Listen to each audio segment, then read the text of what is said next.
We'll move on to our next speaker, which is Mathieu Legrand from UCSF, and he will speak about AKI after burn injury. Thank you so much. Good afternoon, everyone. Thank you so much once again, Ravi, for the invitation.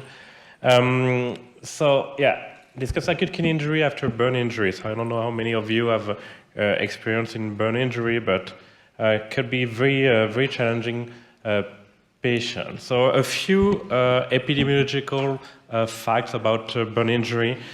So it's very common actually worldwide, but mostly in developing countries. Like only in India, for instance, over 1 million people every year suffer from moderate or severe burn injury. Well, I mentioned most of burn injury occur in low and middle income countries, and the WHO considers the burn injuries to be a forgotten global public health crisis because of the lack of resources and attention toward burn injury. In the US, about 40,000 patients are hospitalized every year due to burn injury, including about three-quarters in dedicated, specialized burn centers. And I won't go into details, but believe me, development of acute kidney injury is consistently associated with a very significant increase in morbidity and mortality in burn patients, longer hospital stays, and higher healthcare costs. And if you know and if you have dealt with a patient with burn injury, it's very bad news to have a patient developing severe acute kidney injury, and we know those patients do very poorly.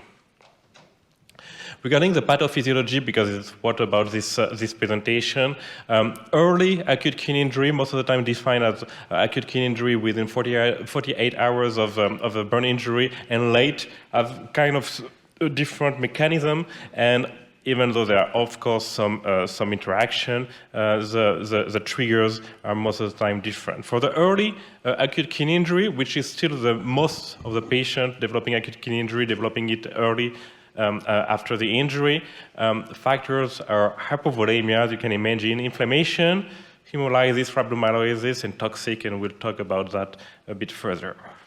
First of all, hypovolemia. I think I've worked in a burn center for 8 years, and to be honest, I've never seen such hypovolemic patients that after burn injury. They are profoundly hypovolemic. Why? You have exudate from the burn, but also a very intense systemic inflammatory response and capillary leakage, and patients develop edema and third sector very rapidly, and they are very profoundly hypovolemic. Nothing compared, for example, to sepsis. You see a true hemo concentration in this patient, and very, very, very profound a decrease of cardiac output at the early phase. As I mentioned, there is loss of fluids through the burn, but also a very strong systemic inflammatory syndrome. And here, that a bit specific patient, because they are all burns. It was a multi-center prospective observational study published in The Lancet more than 10 years ago now. And you can see the level of inflammation biomarkers, pro-inflammatory, but also anti-inflammatory, like IL-10, and the increase of level is, first of all, higher in severe patient, and it's sustained. Here, it's days after burn injury, and you see 2 months, 60 days after burn injury, the systemic inflammatory response still exists and still is still measurable in those patients. And that's a kind of a very common feature in severe burn patient. It's the severely hypovolemic phase with high systemic vascular resistance. And here is a typical response after a burn injury. First, the hypodynamic phase. During the first 24 hours, you have a dramatic drop in cardiac output due to hypovolemia, and then a correction and increase of cardiac output, and the increased cardiac output can be earlier and more marked if you give fluid to the patients. And here you have a systemic vascular resistance. First, a very very strong increase in systemic vascular resistance, and then you move to kind of sepsis-like profile with high cardiac output, low systemic vascular resistance. So what could be a bit misleading in those patients that despite being very severely hypovolemic at the early phase, they can have normal blood pressure because of a high systemic vascular resistance, and later on they can become actually more hypertensive because they enter the sepsis-like profile. Other factors associated compartment syndrome, rhabdomyolysis. They can have abdominal compartment syndrome due to the deep burn in the abdomen. Peripheral rhabdomyolysis due to the peripheral compartment syndrome and the compression of the muscle mass. And also something maybe a bit less known, that those patients can have significant hemolysis, intravascular hemolysis. So that was a study we did in Paris, and we look at the association with haptoglobin, which can, as you know, a sensitive biomarkers of free hemoglobin and intravascular intravascular hemolysis, and outcome, including MAKE, and mortality. And you see that patients with MAKE, who develop MAKE later on, had significantly lower blood measure, plasma level of haptoglobin, and patient with undetectable haptoglobin has way lower survival than the patient with normal haptoglobin in that population. So haptoglobin and hemolysis are strongly associated with renal outcome and survival in those patients. Also very common factors associated with poor outcome in those patients, and very well known from physicians who are dealing with burn injury, is the association between smoke inhalation injury and outcome. Here you have a bronch from a patient after severe inhalation injury. You see it's mostly dark. It's black from stew all over the epithelium, and this patient obviously inhaled massively smoke. Patients are more severe, associated with more profound outcome because they develop ARDS, they develop more profound shock, with very intense systemic inflammatory syndrome in those patients, but also probably because of the side effect of some of the medication we might give to those patients. And one of the compound that the patient can inhalate, it's cyanide.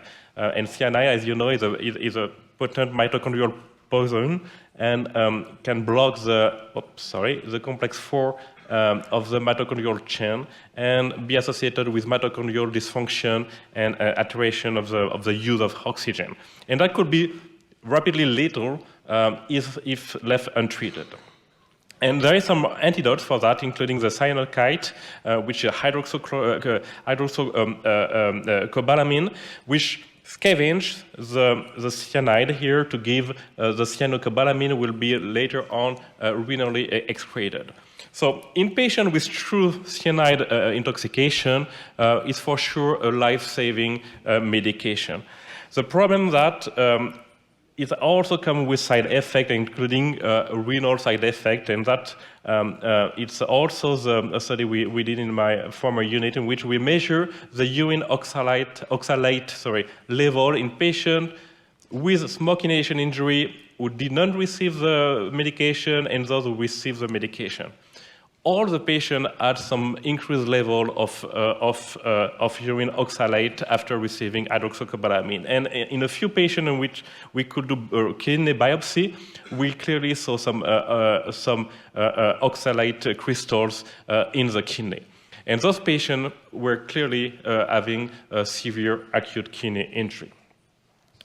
We look in an epidemiological way at the association in the multicenter study, and what we found exactly was associated with what could be the underlying pathophysiology that the patient, so we enroll almost more than 700 patients, and those patients with smoke inhalation injury who did receive hydroxycobalamin had an increased risk after adjusting for all confounding factors of severity, had had an increased risk of acute kidney injury and major advanced kidney events. So very consistently, the pathophysiology and the epidemiology suggest that this drug is associated with increased risk of kidney injury.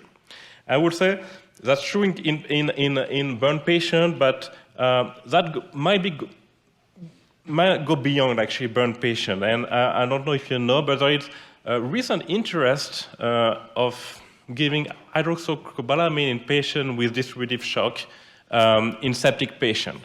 And I have to be honest, that's something I'm very worried about, that the liberal use of this medication with mostly no data, it's mostly case reports, a very small randomized controlled trial which evaluated only the feasibility, and with clearly a safety concern profile, worries me a lot about giving this medication to patients with septic shock without good evidence of both the efficacy. It would increase the blood pressure. It made for increase the blood pressure because it scavenged the nitric oxide, so it will increase the blood pressure. But the safety of this medication and the impact of the outcome is mostly unknown in septic patients. The late acute kidney injury mostly related to sepsis. It's sepsis, acute kidney injury in patient developing in patient who developed severe burn injury in the days before. And we know that burn patients have a high risk of sepsis because they are immunocompromised. That's an example of a monocyte human leukocyte antigen HLA-DR expression after burn injury, and this group reported very nicely that a patient after burn injury, a few days after burn injury, you have a decrease of monocyte HLA-DR expression, and that associated with outcome and much lower than in healthy controls. That a study, prospective observational study we did in our burn unit, 40 patients with severe burn injury, and we did a phenotyping using a multi-biomarker immunological approach. And what we found is that, first of all, burn patients had a strong immunocompromised phenotype compared to healthy volunteers, and that once again, IL-10, which anti-inflammatory biomarker, was associated with outcome, and once again, HRDR was associated with increased risk of secondary sepsis and septic shock. So we know that those patients have a high risk of sepsis because they are immunocompromised, but also because they have exposure to pathogens, including exposure from the burn wound. They are very often mechanically ventilated and have increased risk of catheter-related infection because the skin is not doing the job of protection from the commensal pathogens. Briefly, because we are almost near the end of the presentation, briefly about biomarker, because we are all interested here. I think we have all interest in biomarkers of kidney injury. Several cohorts reported some association between biomarker of kidney injury, kidney damage, and outcome, including NGAL, cystatin C, KIM1, IL-10, association with MAKE and death in those patients. Interestingly, some have tried to combine those biomarkers, and what we are trying to do now, also combining several biomarkers and to look at the association and how it could also help guide the therapy. And this group actually, they tested several models of machine learning and AI, combining several biomarkers, and you see some of them. I mean, small cohort, single center, so very careful, but some of the model had very, very good prediction value toward a severe acute kidney injury, especially when they associated NGAL with BNP and creatinine. So not all are as good, but some of the models are very good. So overall, combining the biomarker can increase a lot the prediction, and so in these machine learning models, including NGAL and NT-proBNP, they could predict the development of acute kidney injury or anticipate the diagnosis of acute kidney injury several days before the criteria from the KDIGO were met. So that's a review we wrote recently with several of you here, including Javier and Marlis, about acute kidney injury in burn patients and how we envision how those biomarkers will help both predict events and guide resuscitation strategy, including modeling of the urine output, modeling, integrating a biomarker of kidney injury to both predict the outcome, but also help the initial resuscitation. So the conclusion, early and late AKI have different mechanisms and causes. Hydroxycobalamin leads to AKI, and we have a strong underlying pathophysiology. Late AKI is mostly related to sepsis in this population, and AKI biomarkers associated with poor outcomes, and hopefully in the future will help guide our treatments. Thank you very much for your attention.